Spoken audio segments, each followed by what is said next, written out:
ਗੱਲ ਕਰਦੇ ਹਾਂ ਪੰਜਾਬੀ ਗਾਇਕਾ ਜੈਸਮੀਨ ਸੈਂਡਲਸ ਦੀ।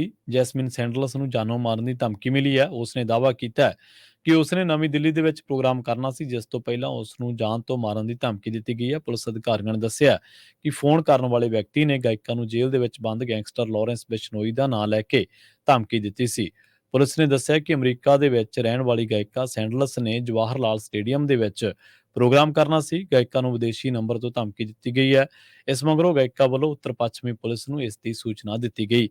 ਉਹਨਾਂ ਕਿਹਾ ਕਿ ਸੈਂਡਲਸ ਨੂੰ ਹੋਟਲ ਦੇ ਵਿੱਚ ਸੁਰੱਖਿਆ ਮੁਹੱਈਆ ਕਰਵਾਈ ਗਈ ਹੈ ਤੇ ਮਾਮਲੇ ਦੀ ਜਾਂਚ ਕੀਤੀ ਜਾ ਰਹੀ ਹੈ। ਪਤਾ ਲੱਗਿਆ ਕਿ ਫੋਨ ਕਰਨ ਵਾਲੇ ਵਿਅਕਤੀ ਨੇ ਕਮਾਂਤਰੀ ਨੰਬਰ ਤੋਂ ਫੋਨ ਕੀਤਾ ਅਤੇ ਉਸ ਨੂੰ ਜੇਲ੍ਹ ਦੇ ਵਿੱਚ ਬੰਦ ਗੈਂਗਸਟਰ ਲਾਰੈਂਸ ਬਿਸ਼ਨੋਈ ਦਾ ਨਾਂ ਲੈ ਕੇ ਧਮਕੀ ਦਿੱਤੀ ਹੈ। ਗੱਲ ਕਰਦੇ ਹਾਂ ਪੰਜਾਬੀ ਗਾਇਕਾ ਜੈਸਮੀਨ ਸੈਂਡਲਸ ਦੀ। ਜੈਸਮੀਨ ਸੈਂਡਲਸ ਨੂੰ ਜਾਨੋਂ ਮਾਰਨ ਦੀ ਧਮਕੀ ਮਿਲੀ ਹੈ। ਉਸਨੇ ਦਾਅਵਾ ਕੀਤਾ ਹੈ ਕਿ ਉਸਨੇ ਨਵੀਂ ਦਿੱਲੀ ਦੇ ਵਿੱਚ ਪ੍ਰੋਗਰਾਮ ਕਰਨਾ ਸੀ, ਜਿਸ ਤੋਂ ਪਹਿਲਾਂ ਉਸ ਨੂੰ ਜਾਨ ਤੋਂ ਮਾਰਨ ਦੀ ਧਮਕੀ ਦਿੱਤੀ ਗਈ ਹੈ। ਪੁਲਿਸ ਅਧਿਕਾਰੀਆਂ ਨੇ ਦੱਸਿਆ ਕਿ ਫੋਨ ਕਰਨ ਵਾਲੇ ਵਿਅਕਤੀ ਨੇ ਗਾਇਕਾ ਨੂੰ ਜੇਲ੍ਹ ਦੇ ਵਿੱਚ ਬੰਦ ਗੈਂਗਸਟਰ ਲਾਰੈਂਸ ਬਿਸ਼ਨੋਈ ਦਾ ਨਾਂ ਲੈ ਕੇ ਧਮਕੀ ਦਿੱਤੀ ਸੀ। ਪੁਲਿਸ ਨੇ ਦੱਸਿਆ ਕਿ ਅਮਰੀਕਾ ਦੇ ਵਿੱਚ ਰਹਿਣ ਵਾਲੀ ਗਾਇਕਾ ਸੈਂਡਲਸ ਨੇ ਜਵਾਹਰ ਲਾਲ ਸਟੇਡੀਅਮ ਦੇ ਵਿੱਚ ਪ੍ਰੋਗਰਾਮ ਕਰਨਾ ਸੀ। ਗਾਇਕਾ ਨੂੰ ਵਿਦੇਸ਼ੀ ਨੰਬਰ ਤੋਂ ਧਮਕੀ ਦਿੱਤੀ ਗਈ ਹੈ। ਇਸ ਮਗਰੋਂ ਗਾਇਕਾ ਵੱਲੋਂ ਉੱਤਰ ਪੱਛਮੀ ਪੁਲਿਸ ਨੂੰ ਇਸ ਦੀ ਸੂਚਨਾ ਦਿੱਤੀ ਗਈ। ਉਹਨਾਂ ਕਿਹਾ ਕਿ ਸੈਂਡਲਸ ਨੂੰ ਹੋਟਲ ਦੇ ਵਿੱਚ ਸੁਰੱਖਿਆ ਮੁਹੱਈਆ ਕਰਵਾਈ ਗਈ ਹੈ ਤੇ ਮਾਮਲੇ ਦੀ ਜਾਂਚ ਕੀਤੀ ਜਾ ਰਹੀ ਹੈ। ਪਤਾ ਲੱਗਿਆ ਕਿ ਫੋਨ ਕਰਨ ਵਾਲੇ ਵਿਅਕਤੀ ਨੇ ਕਮਾਂਤਰੀ ਨੰਬਰ ਤੋਂ ਫੋਨ ਕੀਤਾ ਅਤੇ ਉਸ ਨੂੰ ਜੇਲ੍ਹ ਦੇ ਵਿੱਚ ਬੰਦ ਗੈਂਗਸਟਰ ਲਾਰੈਂਸ ਬਿਸ਼ਨੋਈ ਦਾ ਨਾਂ ਲੈ ਕੇ ਧਮਕੀ ਦਿੱਤੀ ਹੈ।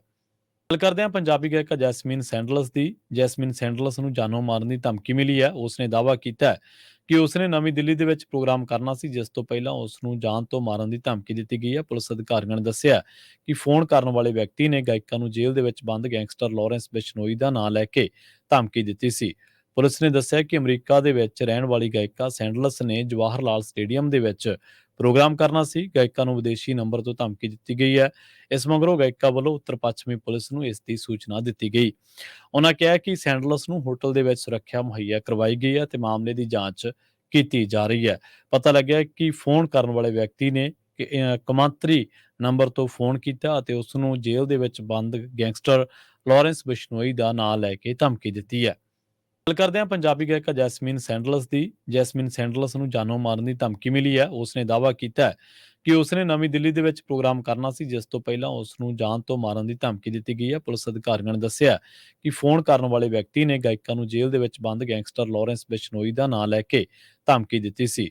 ਪੁਲਿਸ ਨੇ ਦੱਸਿਆ ਕਿ ਅਮਰੀਕਾ ਦੇ ਵਿੱਚ ਰਹਿਣ ਵਾਲੀ ਗਾਇਕਾ ਸੈਂਡਲਸ ਨੇ ਜਵਾਹਰ ਲਾਲ ਸਟੇਡੀਅਮ ਦੇ ਵਿੱਚ ਪ੍ਰੋਗਰਾਮ ਕਰਨਾ ਸੀ। ਗਾਇਕਾ ਨੂੰ ਵਿਦੇਸ਼ੀ ਨੰਬਰ ਤੋਂ ਧਮਕੀ ਦਿੱਤੀ ਗਈ ਹੈ। ਇਸ ਮਗਰੋਂ ਗਾਇਕਾ ਵੱਲੋਂ ਉੱਤਰ ਪੱਛਮੀ ਪੁਲਿਸ ਨੂੰ ਇਸ ਦੀ ਸੂਚਨਾ ਦਿੱਤੀ ਗਈ। ਉਹਨਾਂ ਕਿਹਾ ਕਿ ਸੈਂਡਲਸ ਨੂੰ ਹੋਟਲ ਦੇ ਵਿੱਚ ਸੁਰੱਖਿਆ ਮੁਹੱਈਆ ਕਰਵਾਈ ਗਈ ਹੈ ਤੇ ਮਾਮਲੇ ਦੀ ਜਾਂਚ ਕੀਤੀ ਜਾ ਰਹੀ ਹੈ।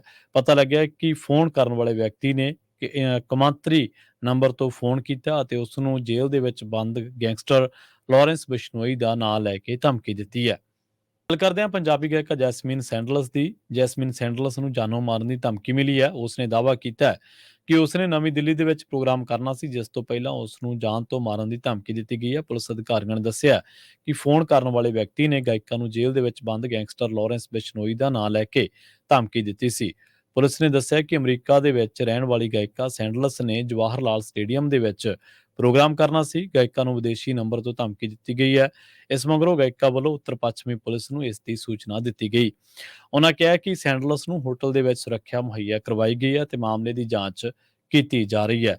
ਪਤਾ ਲੱਗਿਆ ਕਿ ਫੋਨ ਕਰਨ ਵਾਲੇ ਵਿਅਕਤੀ ਨੇ ਕਮਾਂਤਰੀ ਨੰਬਰ ਤੋਂ ਫੋਨ ਕੀਤਾ ਅਤੇ ਉਸ ਨੂੰ ਜੇਲ੍ਹ ਦੇ ਵਿੱਚ ਬੰਦ ਗੈਂਗਸਟਰ ਲਾਰੈਂਸ ਬਿਸ਼ਨੋਈ ਦਾ ਨਾਂ ਲੈ ਕੇ ਧਮਕੀ ਦਿੱਤੀ ਹੈ।